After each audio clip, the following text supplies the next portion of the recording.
Hello and welcome back. Now we're going to talk about exponentially weighted average. Now this concept is very important to understand because all of the optimization algorithms that we're going to discuss later on depend on this concept, the concept of exponentially weighted average. Okay, so it's very important to comprehend it.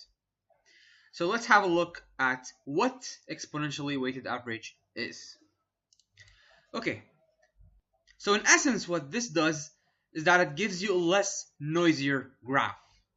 So as you can see, this is one graph that represents the temperature points over several days. So each day has its own temperature, and when we plot the temperature for several days, as you can see here, then this is the graph we get.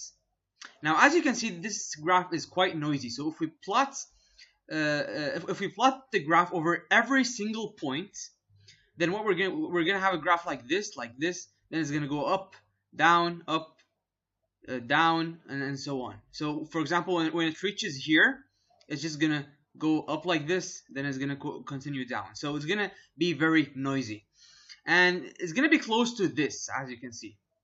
Okay, so this yellow graph over here, as you can see, there's a lot of variation. So it's just going up, down, up, down. It's just following the points. It's following every single point. That's what's happening. Now, exponential weighted average, what it does is that it gives you a less noisier graph, a smoother graph. And how it does that is it averages, it takes the average over the points. Okay, so rather than just plotting over every single point, it actually plots over an average of points. So in this graph, for example, we're averaging over 10 points and then plotting the graph. Okay, so if there's a rapid change in the current data points, then the graph won't get affected. So here, for example, it's going okay, and as you can see, once it reaches here, then there's a large variation. The points, the current points rapidly change. So they were going this way, and then they rapidly changed. They just went this way. Okay. So if we weren't taking the exponential weighted average of the graph, then what would happen is like this. So this yellow line, as you can see, follows this rapid change, the variation here.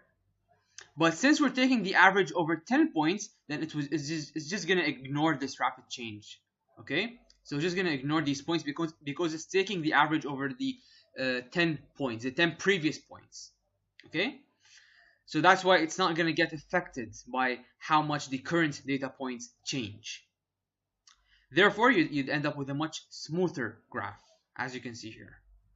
Okay, so this is like taking the average of the 10 points rather than just plotting the graph over every single point.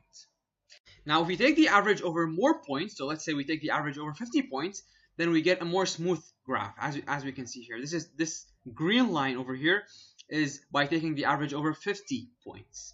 Okay, so this red line still has a little noise, a very slight amount of noise. Okay, as you can see here, but this green line has almost no noise. Okay, so there's no variation in this green line, and that's why we increase the number of points that we're averaging on. Yeah, and we saw this. So this is like terrible. This is a lot of noise here because we're only averaging over 2 points. So that's why it's very noisy. Okay, so the number of points is basically 1 over 1 minus beta. Okay, and beta is this value that we're going to choose. So if we choose a value of 0.9, that means we're averaging over 10 points. And how do we get 10? Is by taking this value, which is 1 over 1 minus beta, and beta is 0.9. So 1 over 1 minus 0.9 equals to 1 over 0.1, which is basically 10. Okay, same thing here. If we want, if we set beta to 0.98, then 1 over 1 minus 0.98 would give you 50. So you'd know the number of points by this formula over here.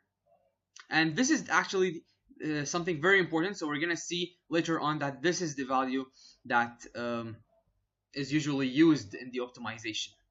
Now, this is just the general concept. Okay, this is just for you to grasp the idea of an exponentially weighted average. but we're going to go into the details, especially the formula, and we're going to derive some more formulas in the next video. Okay, so that's it for this video. I hope you got the concept. In the next video, we'll continue.